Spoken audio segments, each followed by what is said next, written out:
하나님 말씀은 신약성경 베드로전서 3장 21절, 22절 두 절 말씀입니다.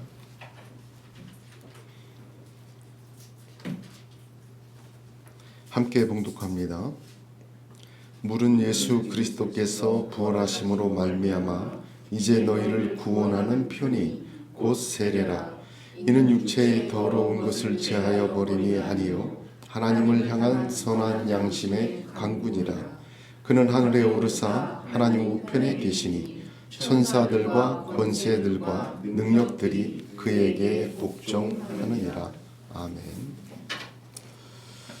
우리가 계속해서 베드로전서 말씀을 나누면서 이 3장에서는 선을 행하며 고난을 받는 것이 하나님의 뜻이니라라는 아주 구체적이고 실제적인 믿음의 말씀을 듣고 있습니다.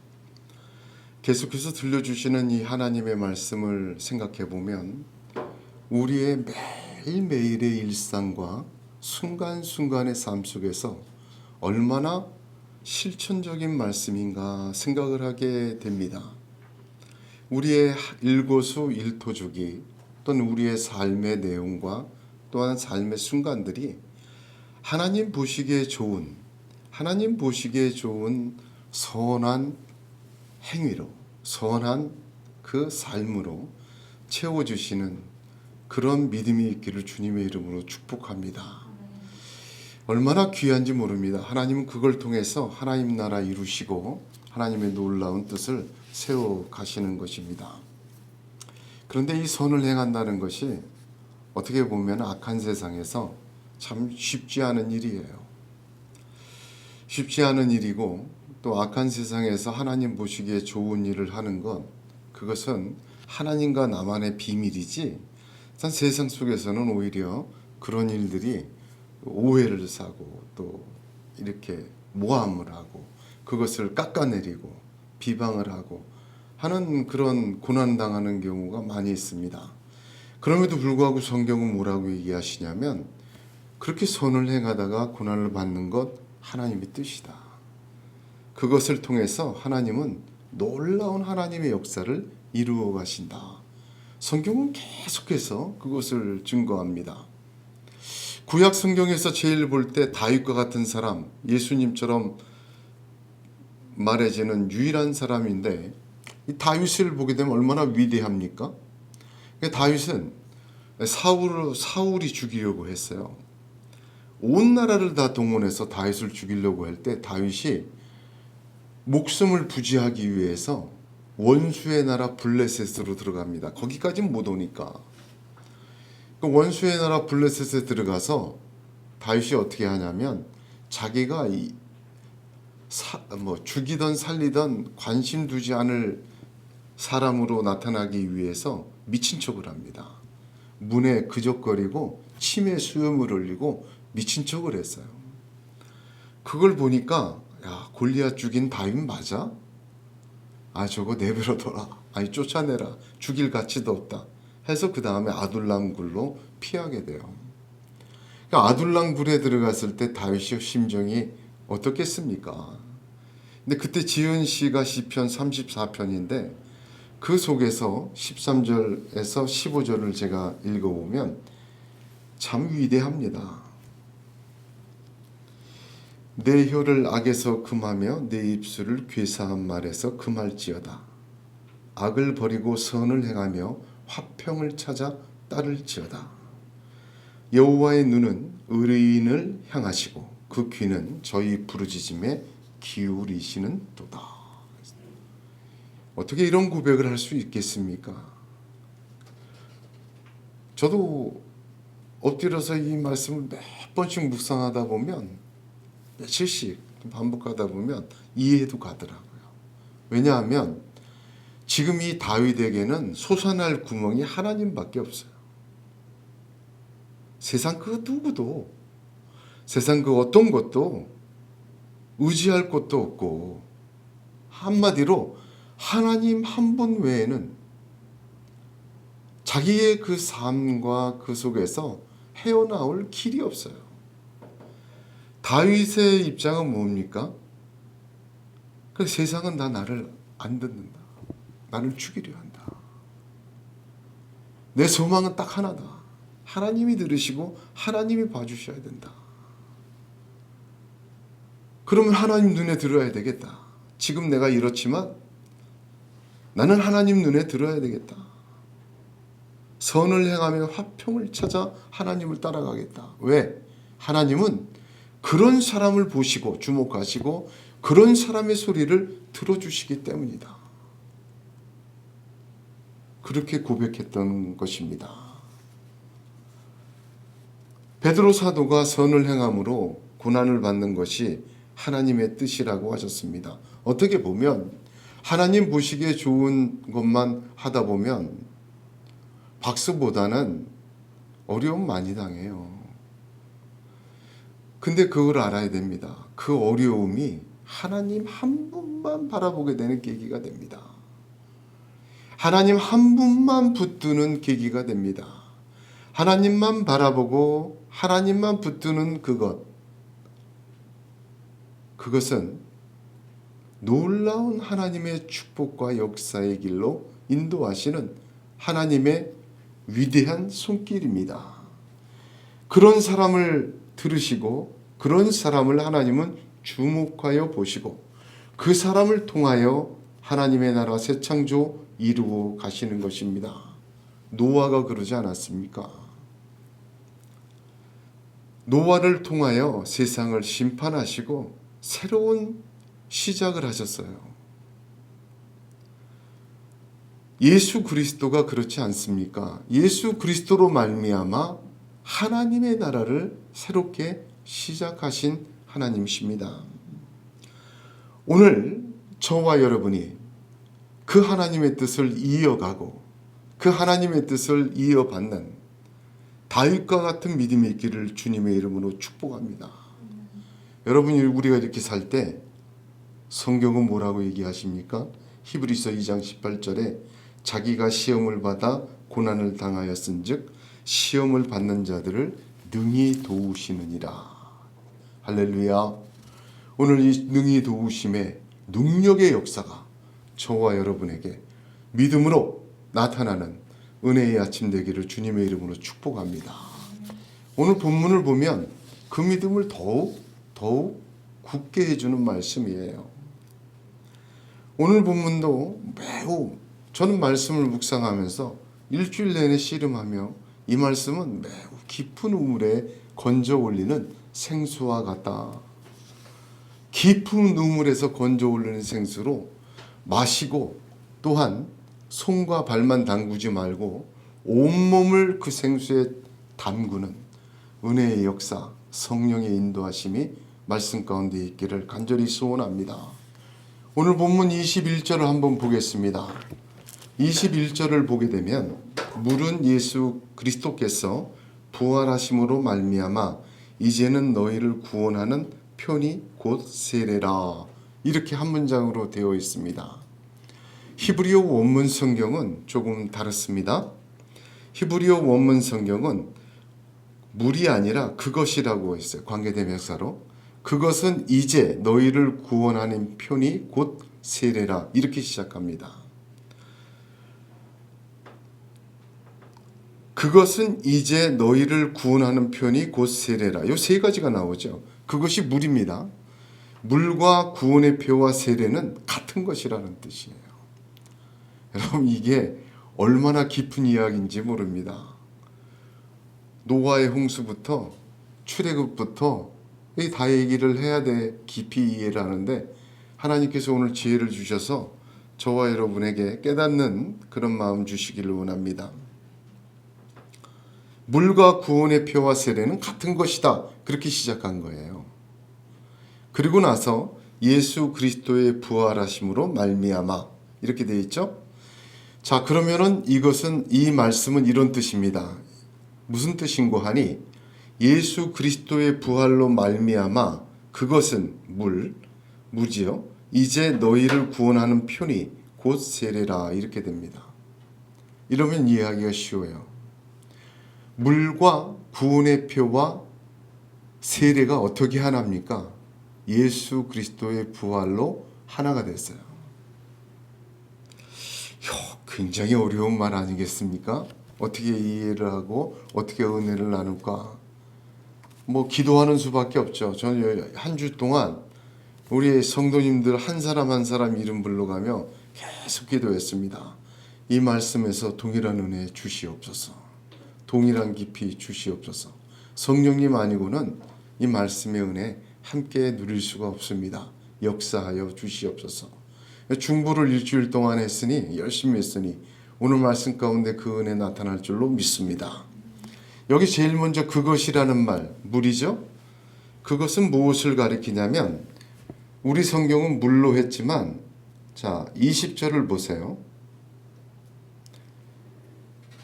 방주에서 물로 말미암아 구원을 얻은 자가 몇 명뿐이니 겨우 8명이라.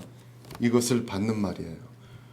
물 자체가 아니라 물이 갖고 있는 의미를 받은 말이에요. 그래서 그것이라고 얘기했고 우리 성경은 물이라 그렇게 번역했습니다. 물로 말미암아 구원을 얻은 것, 그것과 구원하는 표와 세례는 예수 그리스도의 부활하심으로 같은 것이다. 그런 뜻이에요. 자, 노아 홍수 이야기는 창세기 6장에 기록된 옛날 이야기가 아니라는 말입니다.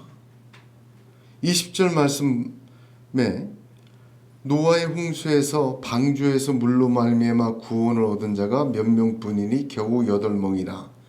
물은 예수 그리스도께서 부활하시는 말미암아 이제 너희를 구원하는 표다.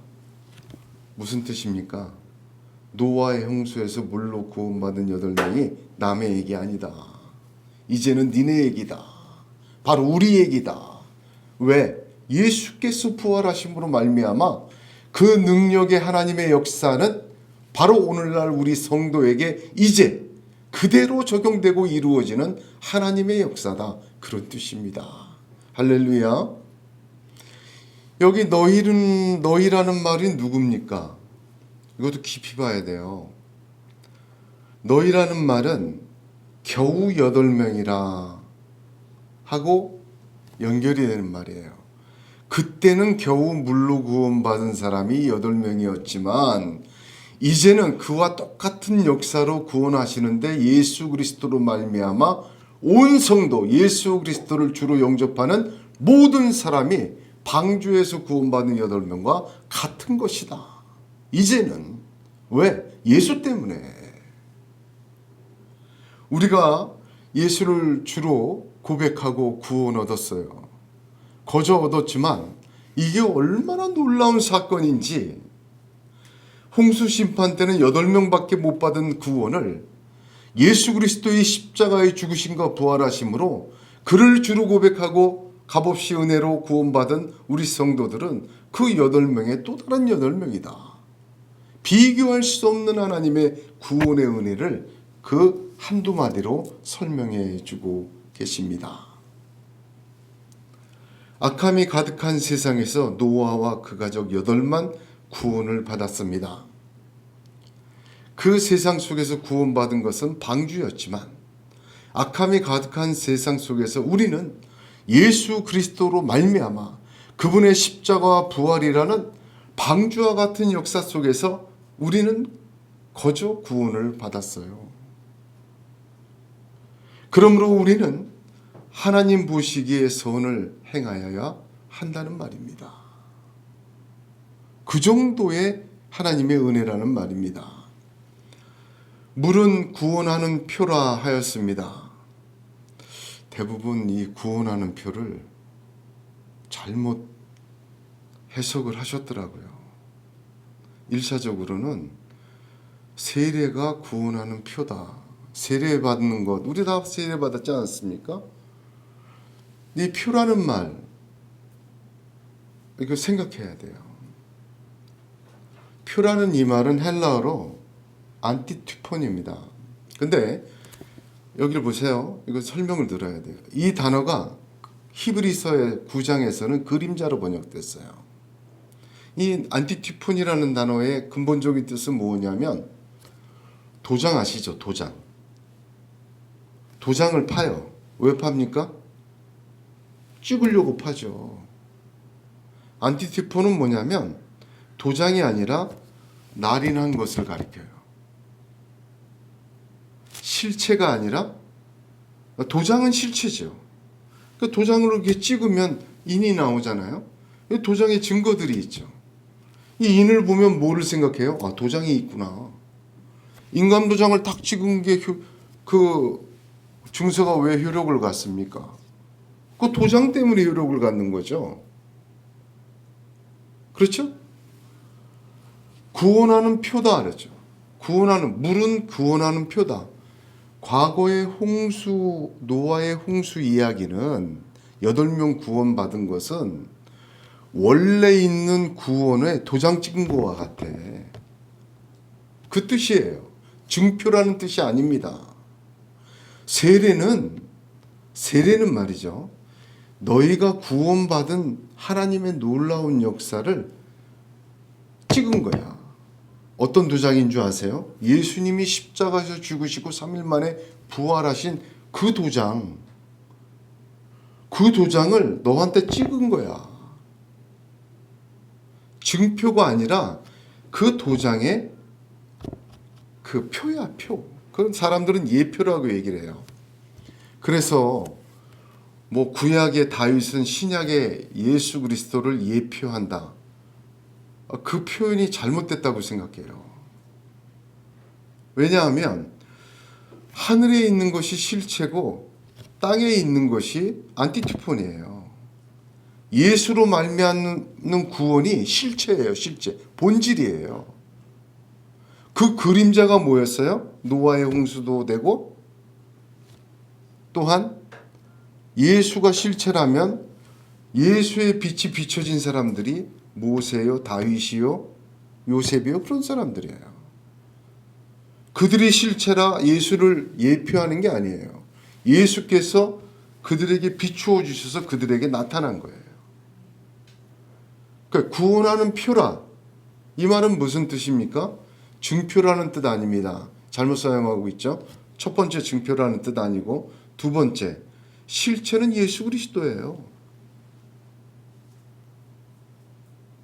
구약의 모든 사건은 예수 그리스도로 말미암아 비추어진 사건이에요. 이 실체는 예수 그리스도 말미암아. 그러니까 주님 오시기 전에는 방주로 구원받는 거예요. 배 지어서. 그러나 실체가 왔을 때 다시 방주 짓고 구원받자, 그거는 이단이에요. 이 실체가 오셨는데 다시 율법으로 돌아가자. 갈라디아서 우리 강의할 때 너무 많이 얘기했죠. 왜 다시 돌아가냐. 이같이 다른 복음을 따르지 마라. 교회 안에 이런 다른 복음이 너무나도 많다 그랬죠. 그러니까 어떻게 보니까 저는 분명히 얘기하고 싶은 게 뭐냐면 예수 얘기만 해야 돼요. 실체를 얘기하지 않고, 그죠? 예레미야서에 있는 것처럼 겨와 알곡은 다른 것이다 그랬어요. 그렇죠. 쌀이라고 부르지만 알곡과 겨가 어찌 같을 수가 있느냐 그랬잖아요. 그렇지 않습니까? 우리는 예수 이야기로 충분해요. 예수님이 실체이기 때문에 거기에서 비추는 것입니다.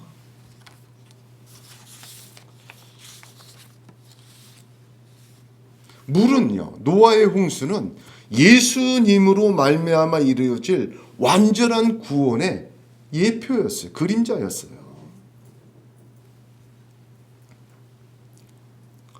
왜 그렇습니까? 물의 구원이 성경에 2번 나와요. 첫 번째는 뭐죠? 노아의 홍수. 두 번째는 이스라엘의 홍해 건넌 사건. 둘 다 성경은 세례라고 표현을 해요. 고린도전서 10장 2절에 모세에게 속하여 다 구름과 바다에서 세례를 받고 라고 표현되어 있죠. 이 두 사건은 구원의 사건과 구원의 진리와 똑같은 것이다. 그렇게. 예수 그리스도의 이름으로 세례받는 그 완전한 구원의 그림자다. 이 두 사건을 성경은 분명하게 이 얘기를 합니다.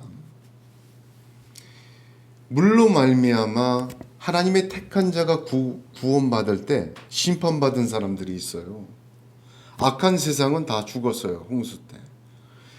물로 구원받는 이스라엘 백성을 쫓아오던 애굽의 권력은 다 물에 수장되어 버렸어요. 물은 믿지 않는 자에게는 심판의 도구요, 믿는 자에게는 구원의 도구예요.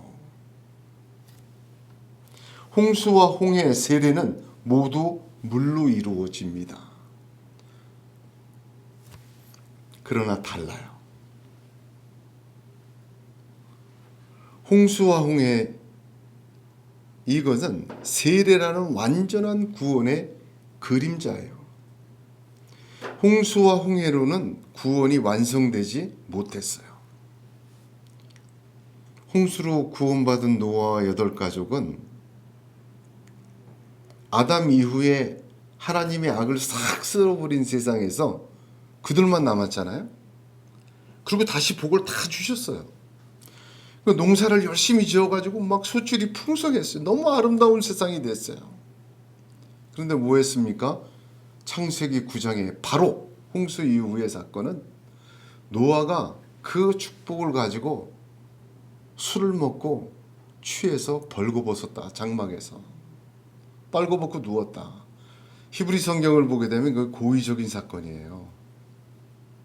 한마디로 여러분, 이거 굉장히 중요한 얘기인데, 구원받은 성도의 아담의 죄악은요, 하나님 말씀에 대한 것이었죠.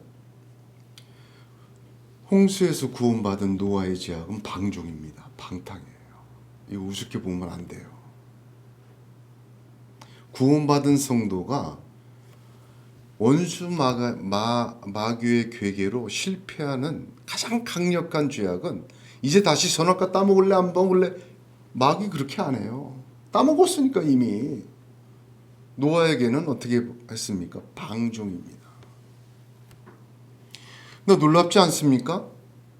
선악과 따먹고 아담과 하와가 하나님을 피해서 숨었어요. 왜? 벌거벗었으므로.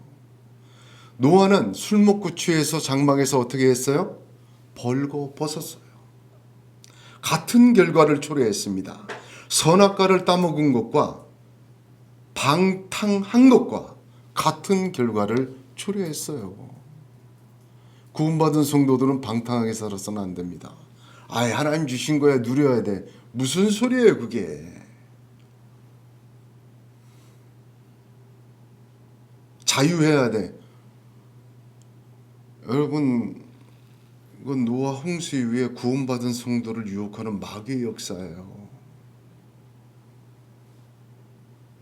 실패했습니다. 그 창세기 11장 보세요. 그 노아의 후손들이 바벨탑을 한 거예요. 그래서 아브라함을 택하시지 않습니까? 두 번째 물은 홍해를 가른 것. 홍해를 가르고 나왔습니다. 사람이라면, 적어도 인간이라면, 아니 지금 바다가 갈라져서 마른 땅으로 걷고 왔어요. 나 같으면, 아니 바다가 갈라져서 걸어서 나오고 애굽이 다 잠겨서 그거 다 봤어, 눈으로. 그리고 시내산으로 와가지고 하나님이 임재를 하셨어요.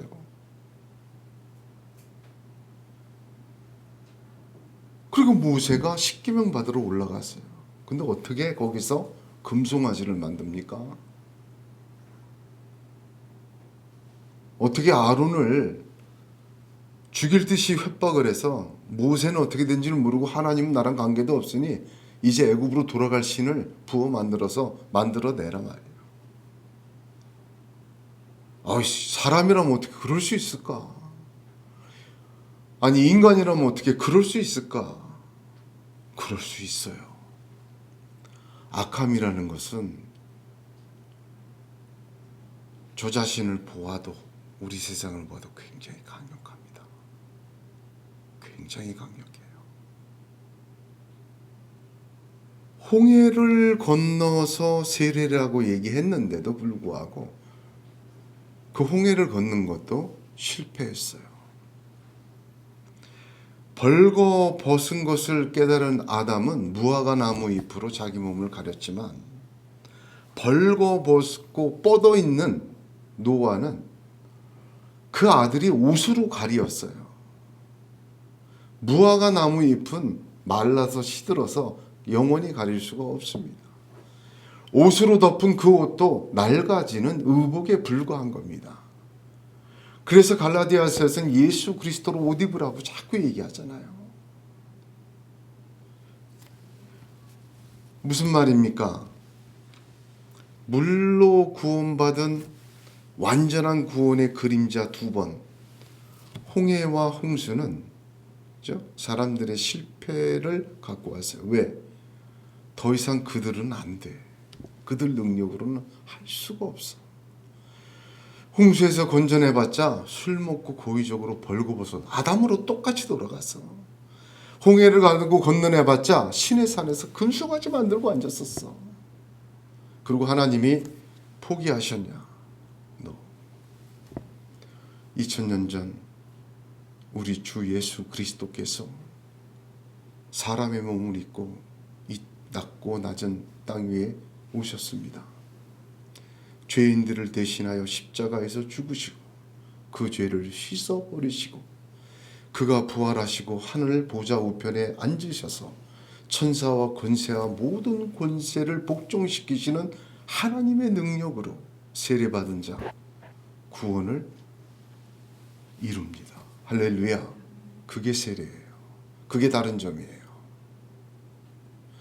물과 구원의 표니 곧 세례라. 이 말이 바로 그 뜻입니다. 그래서 세례가 육체의 더러움을 제하는 게 아니에요. 그 정도 수준이 아니라 이 말입니다. 세례, 홍수, 그 물로 구원받은 노아도 육체의 더러움을 씻긴 게 아니에요. 못 씻겨요. 홍해에서 그 바다를 건너고 나온 이스라엘, 그걸 보고도 육체의 더러움이 사라졌느냐? 애굽이 사라졌느냐? 못 사라져요. 예수를 믿고도 옛날의 삶이 사라지느냐? 안 사라져요. 득도하려고 사막으로 가고 해봐야 안 사라져요. 하나님의 놀라운 권능을 봤어요. 우리 주변에 그런 사람 보지 않습니까? 이야, 저런 사람이 어떻게 저런 짓을 벌였을까? 너무너무 놀라운 능력자였어요. 말씀의 종, 능력의 종. 그런데 타락을 해버려요. 홍해를 가르고 건너왔어도 금송아지 만든다니까요. 사람은 안 돼요. 누가 필요해요? 예수가 필요해요. 그 육체를 대신하여 죽으신 예수 그리스도. 그 세례는 완전합니다. 여러분 기억하셔야 돼요. 육체의 더러움을 제하는 것이 세례가 아니에요. 오늘 성경에 이렇게 되어 있잖아요. 그 말이 그 뜻입니다. 하나님을 향한 선한 양심의 강군이라 이렇게 얘기합니다. 제가 한 가지만 더 얘기를 하겠습니다. 좀 깊은 얘기인데 이거 들으셔야 돼요. 꼭 알아야 돼요. 요한복음에 보게 되면 요한복음 19장 34절에 한 군인이 창으로 예수님의 옆구리를 찌르자 피와 물이 나오더라 이렇게 했어요. 죽으신 예수님이 죽었나 살았나 옆구리를 찔렀는데 피가 나온 게 아니라 피와 물이 나왔다. 요한은 그렇게 기록을 했어요. 근데 그 요한이 요한일서 5장에서 5절에서 8절 이렇게 얘기합니다. 예수님께서 하나님의 아들이심을 믿는 자가 아니면 세상을 이기는 자가 누구뇨? 이는 물과 피로 임하신 자니 곧 예수 그리스도라. 물로만 아니요 물과 피로 임하셨고 증거하는 이는 성령이니 성령은 진리니라. 증거하는 이가 셋이니 성령과 물과 피라. 또한 이 셋이 합하여 하나이니라. 저는 이 말씀 주석하다가 이 말씀이 드디어 깨달아졌어요. 도대체 몰랐거든요. 이게 무슨 말씀인지. 아, 그렇구나. 예수님은 물과 피로 임하셨어요. 물은 뭐예요? 구원하는 거죠. 세례죠. 주님으로 인한 구원의 역사예요. 근데 물만 있으면 안 돼요. 노아처럼 이스라엘처럼 다시 벌거벗고 다시 우상 만들어요. 피로 임해야 돼요. 죄사함이 있어야 돼요. 물만이 아니라 피로 임하셨다. 이거 죄사함의 역사예요. 완벽한 그 뜻이 무엇이냐면 이제 선악과를 따먹고 악만 택하던 너희가 예수 그리스도의 피, 죄사함으로 말미암아 그 선악을 알게 되는 능력으로 선을 택할 길이 열렸다는 거예요. 하나님 보시기에 선을 행한 길이 열렸다. 그 하나님을 향하여 나아가는 그 순종에는 누가 역사하세요? 보혜사 성령을 주신 거예요. 성령은 하나님 보시기에 선을 행하는 자에게 역사하십니다. 할렐루야. 그래서 물과 피와 성령이 하나예요. 같은 거예요. 어디에서 하나예요? 하나님 보시기에 선을 행할 수 있는 유일한 존재로 되는 하나예요. 그것이 실체입니다. 모든 것은 그 도장을 찍은 빛이에요. 예수님께서는 24절 보겠습니다. 예수님께서는 하늘에 오르사 하나님 우편에 계시니 천사들과 권세들과 능력들이 그에게 복종하느니라. 복종한다는 말, 이 중요한 단어예요. 왜 그렇습니까? 과거에 홍수에서 물로 구원받은 노아도 이스라엘 백성이 홍해를 건너고 나온 시내산도 육적인 것이 멸해지지 않았어요. 제해지지 않았어요. 못했어요. 원수마귀와 세상과 악한 권세가 계속해서 이겼어요. 그래서 그들이 실패했어요. 그러나 예수로 말미암은 세례는 다른 거예요. 예수님은 부활하셨어요.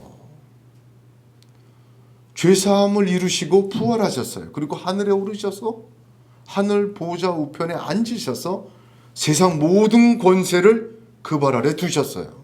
그러므로 그 예수님을 따라 세례받은 자, 그 물로 세례받은 자, 예수로 말미암아 구원받은 자, 예수의 피로 죄사함 받은 자는 그 예수님을 따라 선을 행하는 삶 속에서 반드시 노아처럼 실패하지 않고 이스라엘처럼 우상 만들지 않고 승리할 수 있는 길이 생긴 거예요.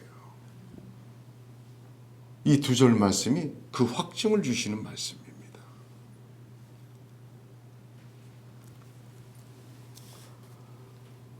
세례는 하나님을 향한 선한 양심의 강구라. 무슨 뜻입니까? 여러분, 제가 설교를 준비하면서 늘 매주 갈등해요. 좀 어렵게 하지 말아야 되는데 저희 제 설교를 듣는 목사님들 몇 분은 신대원 강의 같다 그렇게 얘기를 해요. 제가 어렵게 하는 게 아닙니다. 베드로 사도가 그렇게 썼어요. 저는 그걸 풀어보려고 하는 거지. 세례로 하나님을 향한 선한 양심의 강구라. 여러분, 이거 지나치고 마음대로 얘기하면 헛소리. 충분히 할 수 있는 얘기입니다. 여러분, 이 뜻이 무슨 뜻이냐? 하나님 말씀이 꿀송이보다 단 그 체험이 있으시죠? 네? 알면 알수록 하나님 말씀이 생수가 되고 꿀보다 더 달고 먹으면 먹을수록 그것과 바꿀 수 있는 게 세상에 없어요. 모든 걸 배설물로 여길 정도입니다. 강구라는 단어 안 볼 수가 없죠. 왜 강구라고 했을까? 이 단어는 영어 성경에서는 모두 맹세라고 번역했어요. 근데 우리는 왜 강구라고 했을까? 그것도 이해는 가요. 그러나 이 단어는 맹세라고 번역하는 것이 이해하기가 더 쉽습니다. 이렇게 이해를 해야 돼요. 세례가 말이죠. 세례가 구원받는 증표가 아니라고 말씀드렸잖아요. 세례는 구원하는 표라.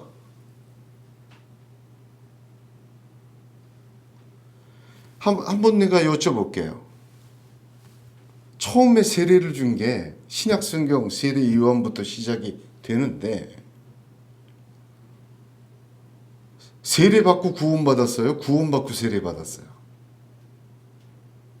이것만 아시면 돼요. 세례받고 구원받았어요? 구원받고 세례받았어요? 구원받고 세례받죠. 순서가. 마태복음에 보면 세례 요한이 뭐라고 얘기합니까? 세례를 줄 때 사람들이 마태복음 3장 6절에 자기들의 죄를 자복하고 요단강에서 그에게 세례를 받더니 죄사함이 먼저 있었어요. 그런데 바리새인들이 찾아왔어요. 이거 좋은 건가 보다. 바리새인 서기관들이 왔어요. 다 세례받고 막 그러니까 그거 좋은 건가 보다. 그거 괜찮은 거지. 우리도 한번 받자. 받아서 나쁠 게 뭐 있냐? 그러고 나오니까 그 나오는 걸 보고 세례 요한이 이 독사의 자식들아. 욕을 했어요, 욕을. 요한이 많은 바리새인과 사두개인이 세례 베푸는 데 오는 것을 보고 이르시되 독사의 자식들아 누가 너희를 가르쳐 임박한 진노를 피하라 하더냐? 그러므로 회개에 합당한 열매를 맺고 오라는 거예요. 회개하고 와라. 진짜 회개하고 와라. 그리고 세례 받는 거지. 세례만 받으러 왔다? 가라. 욕을 했어요. 구원받은 후에 세례 받는 겁니다. 세례는 무엇입니까? 맹세하는 거예요. 구원받은 사람이. 하나님, 이전에는 내가 죄를 몰라서요. 예수님이 나를 위해 죽으셨다는 게 이렇게 감사해요. 하나님, 내가 구원받았으니 이제 하나님 보시기에 좋은 사람, 좋은 인생 살아볼게요. 그 결단, 그 맹세로 구원 세례 받는 거예요. 세례는 그 표입니다. 그래서 세례란 오늘 말씀에 뭐라고 되어 있죠? 더러운 것을 제하여 버림이 아니요 하나님을 향한 선한 양심의 맹세니라 그렇게 되어 있는 것입니다. 하나님, 나 이제 주님과 함께 죽겠습니다. 그리고 이제 내 인생 주님과 함께 다시 살겠습니다. 물속에 들어갔을 때 옛날에 옛사람은 내가 포기해버리고 다시 숨을 쉴 때 내가 똑같은 생명을 이어가지만 예수의 능력을 믿고 육체를 멸하신 예수의 능력을 믿고 완벽한 구원의 능력을 믿고 이제 구원받은 자로 주님과 함께 호흡하며 다시 살겠습니다. 세례받은 자, 세례는 그래 맹세예요. 선한 양심으로 이제 살고 선택하겠습니다. 선을 행하는 것이 하나님의 뜻입니다. 선악을 아는 능력으로 지금까지는 악을 택할 수밖에 없었지만 예수 그리스도로 말미암아 완벽한 구원을 받고 그 권세의 모든 것이 그 발 아래 복종하고 예수의 능력으로 이루어질 줄로 믿사오니 내가 주님과 함께 살겠습니다. 맹세합니다. 선한 양심의 맹세니라. 노아도 이스라엘도 실패했어요. 그러나 부활하신 주님의 승리와 권세로 주님과 함께 죽고 주님과 함께 다시 사는 자, 그리스도의 세례받은 자에게는 실패가 없는 완벽한 그 영광으로 완벽한 구원으로 이루어질 줄로 믿으시기를 축복합니다. 우리는 지금 세례를 보면은 침례해야 된다 그러죠. 뭐 이단 같은 애 지금 하나님에게 물속에다 다 잠궈요. 지금 침대는 지금도 담고 침대 아닌 건 세례 아니다. 그러니까 물이 없는 지역에서는 어떻게 했어요? 강도 없어요. 사막이나 그 물이 없는 지역에서 예수를 믿었고 구원받았는데 세례를 해야 되는데 그때는 진흙으로 했대요. 역사 속에서 물이 없으니까 마실 물도 없으니까 물 조금 해서 흙을 막 비벼가지고 그걸 발랐대요. 그러다가 로마 캐톨릭과 개신교는 세례라는 것은 그 자체의 능력이 아니고 맹세다. 그래서 세리머니, 의식으로 바꿨어요, 물을. 단 하나는 똑같아요. 성부, 성자, 성령이라는 선본 똑같아요.